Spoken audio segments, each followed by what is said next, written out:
بسم الله الرحمن الرحيم الحمد لله رب العالمين والصلاة والسلام على أشرف الأنبياء والمرسلين سيدنا ومولانا محمد وعلى آله وصحبه أجمعين سبحانك لا علم لنا إلا ما علمتنا إنك أنت العليم الحكيم ولا حول ولا قوة إلا بالله العلي العظيم الحمد لله الذي هدانا لهذا وما كنا لنهتدي لولا أن هدانا الله رب اشرح لنا صدرنا ويسر لنا أمرنا واحلل عقدة من لساننا يفقهوا قولنا قال المصنف رحمه الله تعالى ونفعنا بعلومه في الدارين آمين ถึงไหน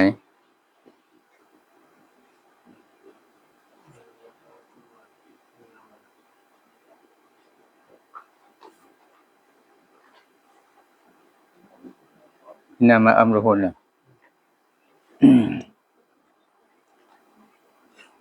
Bismillahirrahmanirrahim dan Allah Taala berfirman Innama amruhu idza arada syai'an ay yaqula lahu kun fayakun Sungguhnya pekerjaan Allah itu แท้จริงการงานของ Allah นั้น apabila berkehendak ia Allah akan suatu เมื่อใด Allah Taala ประสงค์ต้องการกับสิ่งหนึ่ง bahawa firman ia แท้จริง Allah Taala ได้กล่าว jadi olehmu การจงเป็น maka jadilah และก็เป็นทันที seperti kehendaknya เหมือนอย่างความประสงค์ของ Allah Kesalahan perbuatan makhluk ผิดกับการกระทำของ makhluk การกระทำของพวกเรานี่เนาะ berkehendak kepada pegawai ต้องการกับเครื่องมือ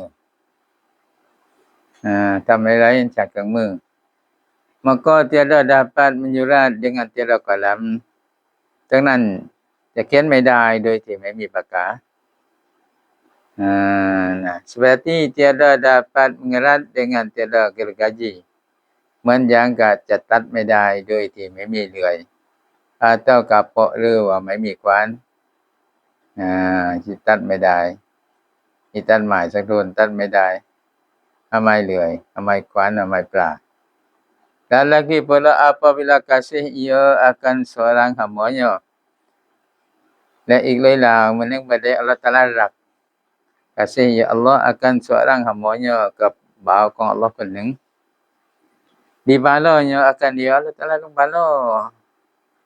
kan dia akan seorang hamba Allah Taalaรักกับใครลงบาลาคนนั้น dan tiap kitaเรานั้น apabila kasih kita akan seorang kita มันยังบ่ได้เรารักกับใครสักคนหนึ่ง beri berbagai-bagai nikmat เราจะให้ความสุขต่างๆนานานะ berbagai-bagai คือหลายๆประเภทnikmat เราจะให้nikmat หลายๆประเภท yang dapat lazat dengan dia dengan berbagai-bagai nikmat จึงได้รับความอร่อยด้วยnikmat หลายประเภทนั้น อันนี้คือการกระทำของเรามีเหมือนการกระทำของอัลเลาะห์เนาะการกระทำของอัลเลาะห์นั้นมันต้องการที่ทำอะไรก็เป็นจงเป็นบางพอดเป็นไปตามที่ท่านกำหนดตามที่ท่านประสงค์ การกระทำของเรานี้ที่ทำหลายๆนี้จะต้องใช้เครื่องมือจวกดินนั้นต้องใช้จอบกดดินนั้นต้องใช้จอบปรุงใช้เสียมอันนี้เขาใช้ไม้โก้กันกดดินเครื่องมืออะไรนั้นเครื่องมือไม้เดินแม่นไม้โก้เป็นเครื่องมือไม้เครื่องมือmaka tidak dapat menyurat dengan tidak kalam เรานี่เขียนไม่ได้ทำไม้ปากกาไม้ดินสองานของเราเราทำอะไรเราหุ้นกับสิ่งอื่นกัน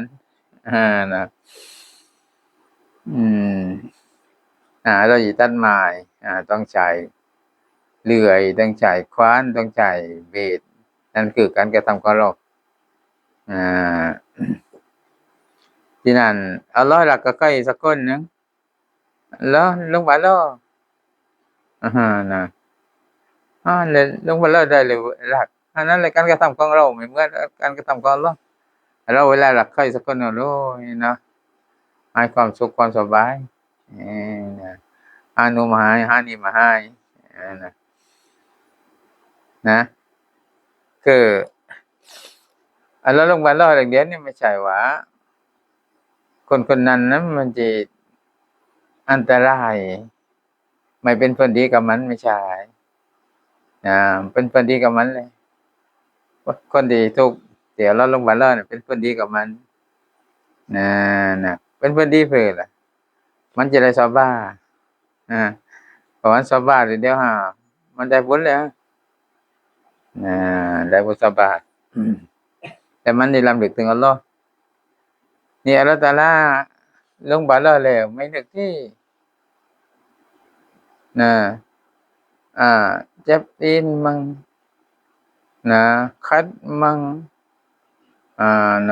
เวียนหัวมั่งเจ็บฟันมั่งไม่นึกกับท่านยังคิดนึกว่ากูตัดยางได้ไหมแต่เช้านี่เดินคัดขานี่ตัดยางไม่ได้แล้วอะไรกินอยู่นี่คือพนันแหละไม่ได้นึกกับท่านนึกว่าถ้าว่าเราไม่ตัดยางถ้าเราไม่ได้ทำอะไรเลยนึกว่าเฮาไม่ได้กินเวลาที่อุซุยจริงๆทำอะไรไม่ได้ก็ไม่ได้เอาสักเบอร์นึงเราจะได้สกีด้วยให้ดอกนัวเอามาให้มั่งให้เปื่อนนี่เอามาให้มั่งไม่เอาสักเบอร์นึงเหมือนกันแต่เราลืมเลยกับตัวท่านเนี่ยเห็นนึกว่าอะไรๆคือโลกทั้งเป็นเป็นคนจัดการอันนี้แหละมันน่ะพอลืมตัวท่านน่ะไปเอิ้นเอาก่อนไปทำสิ่งที่ไม่น่าสิทำเนาะคนทำเดือนลืมตัวท่านนี่ลืมเจ้าก็เรียกKata Ishaq bin Rahawayhi Ishaq bin Rahawayhi dia kata dan barang siapa mensifatkan Allah Ta'ala maka diserupakan sifatnya itu dengan sifat seorang daripada makhluk Allah Ishaq bin Rahawayhi ว่าใครที่ได้sifat Allah Ta'ala ได้ให้ลักษณะกับ Allah Ta'ala maka diserupakan sifatnya itu เลยมันเปรียบมันให้เสมือนsifatของอัลเลาะห์นั้น dengan sifat seorang ด้วยsifatของคนคนหนึ่งให้ sifat ให้ลักษณะของอัลเลาะห์นั้นด้วย sifat ของคนคนหนึ่ง daripada makhluk Allah จาก makhluk ของอัลเลาะห์ maka yaitu ผู้ที่ว่าไป sifat อัลเลาะห์ให้เหมือนกับ sifat ของคนหนึ่งนั่นกาเฟรdengan Allah kemudian kan kafir ke Allah ปฏิเสธอัลเลาะห์อย่างอำมาตย์ซึ่งเป็นผู้ที่ยิ่งใหญ่กาตนาอิมได้กล่าวอันฮัมมัดอิมโลกของฮัมมัด barang siapa menyerupakan Allah yakni dia i'tikadkan bersamaan Allah dengan sesuatu daripada makhluk ini kai dia เปรียบอัลเลาะห์อันนี้นะอิมว่าใครที่เปรียบอัลเลาะห์ให้เหมือนyakni dia i'tikadkan bersamaan Allah คือมันi'tikad ยึดมั่นว่าอัลเลาะห์ตะอาลาเสมือน dengan sesuatu daripada makhluk ini ด้วยสิ่งหนึ่งสิ่งใดจาก makhluk นี้ว่าอัลเลาะห์เหมือนกับสิ่งหนึ่งสิ่งใดจาก makhluk นี้มันก็soalnya dengan แท้จริงคนที่ไปเปรียบหรือว่าให้เสมือนให้อัลเลาะห์เสมือนกับ makhluk น่ะมันก็soalnya kufur แต่จริงเป็นกุฟรในคนนั้นนะkufur คือเป็นคนปฏิเสธอัลเลาะห์dan barang siapa ingkar ia akan barang yang mensifatkan Allah dengan dia akan dirinya และใครที่ไปปฏิเสธกับสิ่งที่อัลเลาะห์ตะอาลาได้ใช้สิฟัตกับสิ่งนั้นอัลเลาะห์ได้ใช้สิฟัต akan dirinya กับzat ของอัลเลาะห์นี่เนาะว่าอัลเลาะห์ตะอาลาbersifat กับ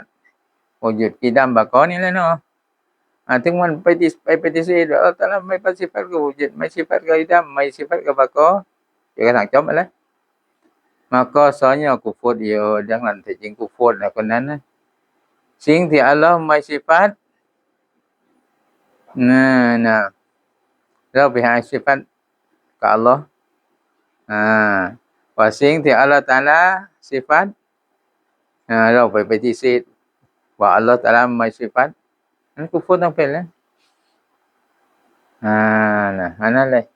ถึงคนไม่เรียนที่ไม่ดีนะสิ่งที่อัลเลาะห์สิฟัตก็มันว่าอัลเลาะห์ไม่สิฟัตนะสิ่งที่อัลเลาะห์ไม่สิฟัตมันว่าอัลเลาะห์สิฟัตอันนั้นเลยเรื่องน่ากลัวเหมือนกันเลยเนาะถึงขั้นกุฟรยังกินแลนี่กุฟรเนี่ยหมายความว่าปฏิเสธอัลเลาะห์คือเป็นคนที่ว่าไม่มีโอกาสที่จะเข้าสวรรค์ของอัลเลาะห์น่ะคนกุฟรเนี่ยคนกุฟรคนตกมรทัดคนมุนาฟิกนะคนมัสยิดจากสวรรค์ของอัลเลาะห์ทำบาปบางไหนก็ไม่ว่าย้ายเสียศาสนาย้ายเป็นกาเฟรย้ายเป็นมุรทัดเพราะว่าลงโทษหมดโทษมาแล้วมีโอกาสได้เข้าสวรรค์แต่ถ้าหากว่ากุฟรไม่แล้วไม่มีโอกาสได้เข้าสวรรค์ถึงแม้ว่าทำความดีก็ดีในเมื่อว่าไม่เคารพมาเป็นคนอีหมันไม่ได้กันนั่นแหละต้องทำความดีก็ดีเพราะความดีของมันไม่ถูกตอบรับในเมื่อมันกุฟรเนี่ยมันตกมรทัดนี่นะยกเว้นว่ามันหูจับไหมตอบัตทำความดีละความชั่วนั่นแหละไม่ถือแต่ถ้าหากว่ามันกุฟรปล่อยให้กุฟรอย่างนั้นหรือว่าแบบต้องมาทัดปล่อยให้ต้องมาทัดอย่างนั้นมันมีโอกาสได้เข้าสวรรค์ก่อนบ่นะถึงสิกลัวอยู่ว่างนี้สิกลัวแรงกลัวผิดล่ะกลัวว่าตกแล้วถึงเจ้าไม่รู้ตัวสิกลัวได้สิไม่รู้ล่ะเพราะไม่รู้ว่าไปนึกพนีตกมรทัดมาเพราะไม่รู้ไปทำพนีตกมรทัดมาน่ะบางทีไปถวาของฮาลาลไปว่าฮารามของฮารามไปว่าฮาลาลมันไม่รู้ว่าตกมรทัดมาถึงเพราะว่าไปทำในสิ่งที่ตกมรทัดตกศาสนาถึงเจ้าไม่รู้ล่ะว่ากูตกศาสนานี่แหละเป็นประโยชน์โทษของพวกที่ไม่รู้เพราะคนกาเฟในการที่ตกศาสนานั้นเหมือนลูกตาดำกับลูกตาขาวมันอยู่แค่กันเองดอกไอ้ลองคิดได้ปานนี้ก็แล้วกันว่าชักในการยังอัลเลาะห์อัลเลาะห์ยังมาอีกทีเพียงแค่นั้นก็เสียแล้วเอาปืนเลยไปหุกมว่าอัลเลาะห์ตะอาลาไม่เพียงแต่ชักตรงนี้ไม่ได้แล้วถึงคนไม่เรียนอาจจะเป็นไปได้นะตัวนั้นยังมาให้ที่ได้มีวันเห็นเอาเลยแล้วคนเรียนได้เลยคนไม่เรียนนี่ยังมาที่วันนี้เกิดปัญญาอยู่ไปจะโตเรียนมัสยิดในวันหาเวลาเห็นไม่ลบไม่เห็นผ้าได้ลบนี่เลยนะที่นั่นในเรื่องที่ก็เป็นเรื่องที่น่ากลัวอย่างแรงdan kata Abu Ishaq Safaraini kata Abu Ishaq Safaraini telah ijma' ahlul haqqi atas bahawa sekalian barang yang dikata orang pada al-mutahhid itu terhimpun di dalam dua kalimat ini Abu Ishaq Safarainiได้กล่าวว่าและอิจมะอัลฮักกีได้มาตีต่างคนต่างเห็นพ้องต้องกันอัลฮักกีคือพวกที่ถูกต้องอัลฮักกีได้อิจมะว่าpula atas bahwa sekalian barang yang dikata orang ว่าแต่จริงทั้งหมดสิ่งที่คุณเขาแรง pada ilmu tauhid ituในวิชาเตาฮีดนั้นterhimpun dalam dua kalimat ini ได้รวบรวมอยู่ใน2 kalimatนี้รวบรวมอยู่ใน2 คำนี้นะ salah satu daripada keduanya อันหนึ่งอันใดจากทั้ง2 คำนี้i'tiqad kita atau i'tiqad bahwa setiap barang yang terupa pada sangka-sangka kita daripada menyerupa daripada segala yang baru iniอันหนึ่งอันใดจากทั้ง2นั้นคือเราไปอธิกาศว่าแต่จริงทุกๆสิ่ง ที่ได้เห็น pada sengkau-sengkau kita ni ความนึกของเรานะdaripada menyerupa daripada segala yang baru ini จากการที่ว่าอัลเลาะห์เสมือนกับทั้งหมดสิ่ง baru นี่ในความนึกnah wa Allah Taala nah semeunkan ni nyaji semeunkan ni no maka Allah itu berserahan ya Allah akan dia akan segala yang baru ดังนั้นอัลเลาะห์ตะอาลามันแตกต่างกับผิดแปลกกับมันกับทั้งหมดสิ่ง baru nah kerana bahasa yang ia dapat rupakan pada waham itu เพราะว่าแต่จริงสิ่งที่ว่าคนๆนั้น มันทำรูปได้ในความนึกของมันน่ะเนาะสิ่งที่มันทำรูปได้ว่าจะจิมันยับปานนั้นน่าจะปานนี้makhluk bagi Allah เป็น makhluk ของ Allah เป็นสิ่งที่ Allah Taala สร้าง maka barulah Allah Taala itu ดังนั้น Allah Taala นั้นyang menjadikan akan dia เป็นผู้สร้างกับสิ่งนั้นสิ่งที่เราเห็นว่าน่าจะปานนั้นน่าจะปานนี้dan kedua 2 i'tikad kita bahawa zat Allah Taala itu tiada menyerupa dengan sesuatu daripada makhlukคือเราi'tikad ว่าแต่จริง zat ของ Allah Taala นั้นไม่เสมือนกับสิ่งหนึ่งสิ่งใดจาก makhluk dan tiada sunyi ia daripada bersifat dengan segala sifat kamalat และไม่แคล้วและ Allah Taala นั้นจากการใช้สิฟัตด้วยทั้งหมดสิฟัตกามาลาตทั้งหมดสิฟัตkesempurnaan sifat yang sempurna nah telah berkata Ja'far As-Shadiq rahimahullah taala Ja'far As-Shadiq rahimahullah taala dikatakan para sahabat aku 400 orang sufi ฉันได้เป็นเพื่อนถึง400คนซูฟีคนอะลีตัสซาวฟAbu Ja'far ว่า Ja'far As-Shadiq ว่าฉันได้เป็นเพื่อนกับนักตัสซาวฟถึง400คน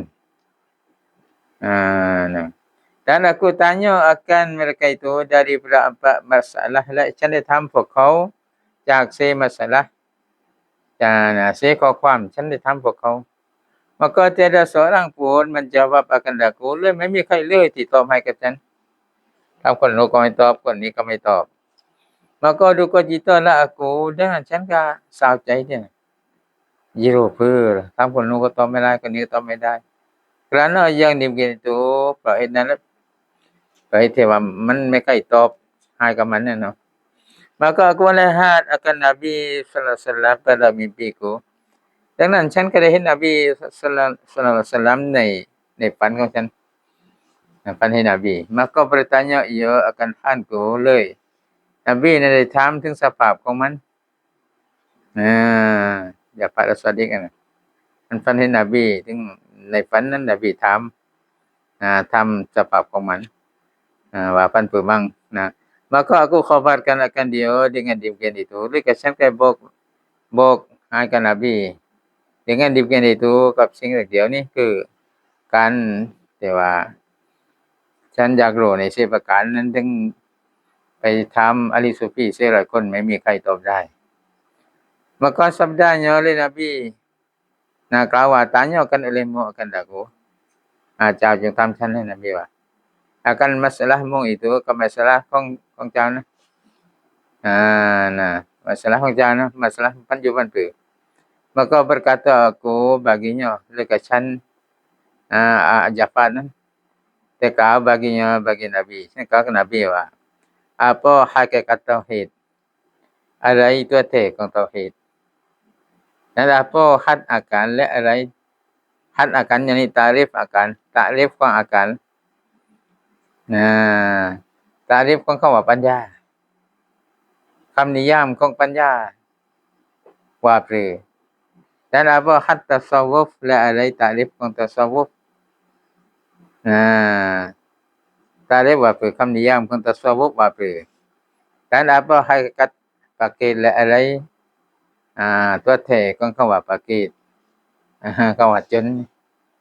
maka sabdanya oleh Nabi กล่าวว่า adapun hakikat tauhid itu สำหรับ hakikat tauhid hakikat ในการนับถือ Tuhan dengan. Maka iaitu dengan ke hakikat tauhid barang yang terlintas dengan hatimu สิ่งที่ได้แวบได้แพร่มด้วยหัวใจของเจ้านะ Maka iaitu binasa. ดังนั้นสิ่งนั้นเป็นสิ่งเสียหายอะไรสิ่งเสียหายอย่างนี้ baru เป็นสิ่ง baru อย่าง fana iyo ซึ่งมันต้องเสียหาย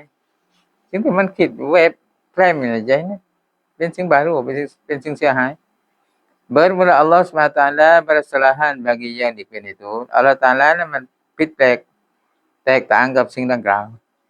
nah. Kerana tiada dapat menyamu segala yang baru itu akan dia. Nah, ทำไมถึงว่า Allah Ta'ala ผิดแปลกกับสิ่งดังกล่าว เพราะว่า tiada dapat menyamu คือจะให้เสมือนไม่ได้ segala yang baru itu ทั้งหมดสิ่ง baru นะ akan dia กับ Allah จะเอาทั้งหมดสิ่ง baru ไปเอาให้เสมือนกับ Allah ไม่ได้ nah. Dan adapun had akal itu และสำหรับtakrif ของ akal คำจำกัดความคำนิยามของคำว่าปัญญานะ maka sekurang-kurangnya yang ดังนั้นอย่างน้อยๆของมัน meninggalkan dunia ละ dunia นั่นแหละถ้าว่ายังบ่ได้คุยเอา dunia akhirat ไม่เอานั่นถือว่าหมายไกลกันได้แหละบ่เอาของเสียหายเอาของหนาวเอาของมิ้นปรำๆมานั่นนะถึงคนที่มีอาการมันไม่เอาแล้วของเสียมันไม่เอาแล้วของหนาวของมิ้นถึงพวกเรานั้นที่ไปคุยแต่เรื่องย่อไปเอาแค่รัฐทำไมไกลไปเลยนะถ้าว่าเราจะไปว่าในชุมชนไม่ใช่ที่เขามาเรียนไม่ได้นะจริงว่าถึงว่าทุกข์กันนี่ไม่ได้ที่วันมาจิตทุกข์เพิ่มเลยแต่ที่ทุกข์ลาวนะก็พนันเราแรงทุกข์เลยแต่ว่าจิตทุกข์เหลือแต่ที่เราแรงเลยทุกข์ตีนมั่งทุกข์มือมั่งเนาะว่ามาใกล้มันว่าสำหรับหัดอาการคือtakrif คำนิยามของคำว่าปัญญาน่ะมันก็sekurang-kurangnya อย่างน้อยๆเข้ามาแล้ว meninggalkan dunia la dunia นะหมายถึงว่าสิ่งที่มาให้ประโยชน์ไม่ให้ประโยชน์ก็คือไครัตถ้าว่าเราเห็นว่ารูปdunia แล้วจะให้ประโยชน์ไครัตไม่คือนะให้ประโยชน์ไครัตนั่นคือนะเมื่อการเราสื่อรถเดี๋ยวนี้เคมาเรียนนะเคไปมัสยิดนะเสื้อผ้าเดี๋ยวนี้ใส่ไปมายังนั่นเป็นประโยชน์ไครัตไปแล้วนั่นไม่คือปานนั้นdan yang di atasnya meninggalkan berfikir pada zat Allah Ta'ala และบนแต่นั้นบนแต่อย่างน้อยๆที่เดี๋ยวนี้อย่างน้อยๆคือละดุนยอแต่ก็บนแต่คำว่าละดุนยอนั้นสูงกว่านั้นก็คือเรียกว่าอาการนะที่ว่าอาการนั้นสูงกว่านั้นคือ meninggalkan berfikir ละในการคิด pada zat Allah Azza wa Jalla ในเรื่องสัตว์ของ Allah Azza wa Jalla ไม่ต้องไปคิดถึงเรื่องสัตว์ของ Allah ว่าสัตว์ของ Allah จะเป็นจาก Allah เป็นมาจากอะไรจาก Allah เหมือนกับอะไรบ้างไม่ต้องไปคิดถึงสัตว์ของ Allah kerana sabda Nabi sallallahu alaihi wasallam พระนบี sallallahu alaihi wasallam กล่าวว่า tafakkaru fi ni'matillahi wa la tafakkaru fi zatillahi tafakkaru fi ni'matillahi wa la tafakkaru fi zatillahi หมายความว่า artinya fikir olehmu pada nikmat Allah คุณจงคิดในเรื่องnikmat ของ Allah สิ่งที่ Allah Ta'ala ให้ nikmat เราคิดถึงนั่นdan jangan kamu fikir pada zat Allah Ta'ala และพระเจ้าอย่าไปfikir อย่าไปคิดถึงเรื่อง zat ของ Allah Ta'ala อย่าว่า zat ของ Allah Ta'ala คิดแล้วเป็นมาจากอะไรที่เป็นมากับเหล็กหรือเป็นมากับทองหรือเป็นมากับดินหรือเป็นมากับแผ่นหรือไม่ต้องไปคิดเรื่องสัตว์ของ Allah Ta'ala จะมาคิดถึงเรื่องนี้มาที่ Allah Ta'ala ให้กับเรานี่เราจะทำเพื่อให้ได้ชุกรอย่าไปเที่ยวกุฟรเนี่ยมันที่ Allah Ta'ala ให้กับเราไม่ว่าจะเนี่ยมันก็คือเรื่องเอาไว้ว่ามือตีนหูตา tak kalau nah kaji syukurในnikmat เลยทำปรือปากของเราsyukur ในnikmat ทำปรือมือของเราสิsyukur ในnikmat ขอบคุณที่ตนให้มือมันเลยทำปรือตีนของเราsyukur ในnikmat นั้นทำปรือทีนี้ syukur ไม่ไกลถูกพอ syukur ไม่ถูกเป็นกุฟรพังพันเลยถ้าให้เนี่ยมันมามัสยิดไม่ยอมไปให้เนี่ยมาตีนไม่เนาะแต่ว่าเดินไปเลยหนงเดียวไปได้ก็ถือว่ากุฟรเนี่ยมาเนาะกันให้ตามมานั้นจิเลกุรอานไม่ได้เล่นละครเล่นหนังได้นี่เลยนะมันอยู่ขนาดนั้นตอนนายฮู้มาสิฟังกุรอานเขาก็เปิดกุรอานเนี่ยเปิดแข็งมั้งเนี่ยเปิดนั่นไม่รับไปนะก็ถ้าว่าไม่รู้อะไรดึงดังมาจะใจดังปรือไม่เบนะอายุขนาดนั้นแล้วมันนะdan adapun had tasawuf itu oleh sambab had tasawufคือtakrif ของ tasawuf คำจำกัดความคำนิยามของ tasawuf maka yaitu meninggalkan dakwah คือละการอ้าง artinya หมายความว่า jangan dibangsakan sesuatu kepada makhluk อย่าไปเที่ยวบังซอนะซึ่งนั้นให้กับ makhluk nah dan menyembunyikan ma'ani และให้สอนma'ani อย่างนี้segala rahsia ให้สอนทั้งหมด rahsia ทั้งหมดความลับนั่นคือหัตถะซะวูฟนะ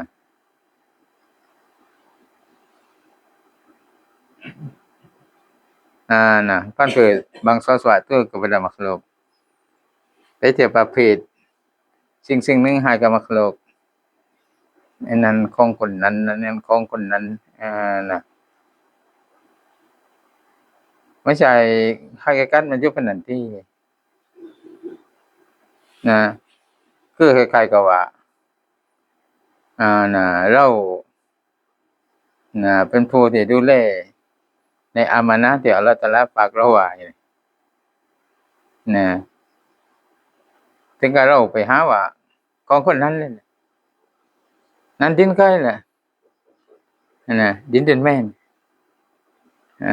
นะดินแม่นเด้อล่ะพอดินแม่นตายก็เอิ้น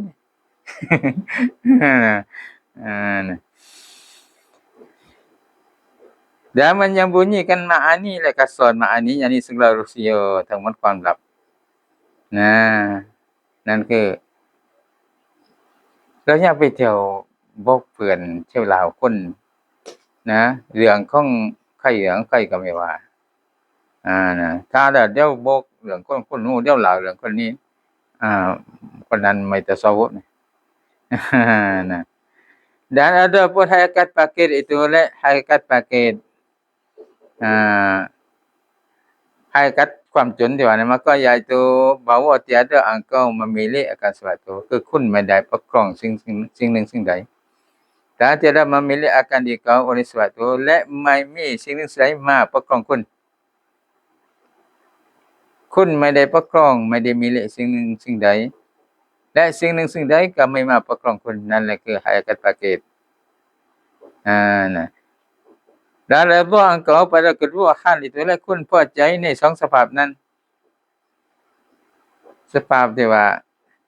ไม่ได้milihอะไรก็พอใจสภาพที่ว่าไม่มีอะไรมาmilihคุณพอใจ dan arti tiada engkau memilih akan sesuatu itu และแปลคำว่าคุณไม่ได้milih สิ่งหนึ่งสิ่งใดไม่ได้ปกครองสิ่งหนึ่งสิ่งใดนั้น tiada engkau pandang akan barang yang ada pada engkau itu milik engkau คุณไม่ได้มองว่าสิ่งที่ยังอยู่ที่คุณนั้นคุณไม่ได้มองว่าเป็นmilikของคุณ dan arti tiada engkau memilih akan sesuatu itu และแปลคำว่าคุณไม่ได้milik สิ่งหนึ่งสิ่งใดนั้นนี่ tiada engkau pandang akan barang yang ada pada engkau itu milik engkau คือคุณไม่ได้มองกับสิ่งที่เป็นmilik ของคุณ barang ada pada engkau สิ่งที่ว่ายังอยู่ที่คุณนะคุณไม่มอง milik engkauว่าเป็น milik ของคุณเรา milik สิ่งที่ยังที่เราไม่มองว่านั้นคือ milik ของเรานั่นคือไม่คุณไม่ milik สิ่งใดhanya engkau pandang pertaruhan แต่จริงคุณมองว่า pertaruhan Allah juga เป็นสิ่งที่ Allah Taala ตั้งไว้nah harus bagi Allah mengambil pada waktu yang di kanaknya harus สำหรับ Allah ที่เอาลบในเวลาที่ Allah Taala ต้องการAllah Taala จะเอาลบada je sia sepadaก็ได้dan makna tiada memilih akan dikau oleh sesuatu itu และความหมายที่ว่าไม่ได้ milik กับคนนั้นโดยสิ่งหนึ่งสิ่งใดสิ่งหนึ่งสิ่งใดไม่ได้ประคองคุณไม่ได้ milik คุณความหมายว่าคือyaitu tiada cenderung hati engkau kepada sesuatu คือไม่ลำเอียงหัวใจของคุณไปยังสิ่งหนึ่งสิ่งใด sama ada dunia atau akhirat ไม่ว่าจะเป็นสิ่งดุนยาหรือสิ่งอาคิเราะห์ใจของคุณไม่ลำเอียงไปยังสิ่งนั้น hanya iftikar engkau semata-mata kepada Allah jua แต่จริงคุณพึงปล่อยกับอัลเลาะห์ตะอาลาเท่านั้นนั่นคือภากีก็แหละพึงกับอัลเลาะห์อยู่ตลอดว่าใจไม่ลำเอียงกับสิ่งใดนี่ไปที่harap กับยางมึง harap กับปาล์มมึง harap กับตูมึงจะ harap แม่งัวมึงพวกนี้ไม่ตัวหมายก็แม่งัวนี่ยังไป harap แม่งัวharap กับปาล์มกูทำไมซั่นไม่พูดแล้วปาล์มนี่ยังแหละไป harap กับปาล์มkata musannaf baqiyamu ta'ala bi nafsihi wallahu a'lam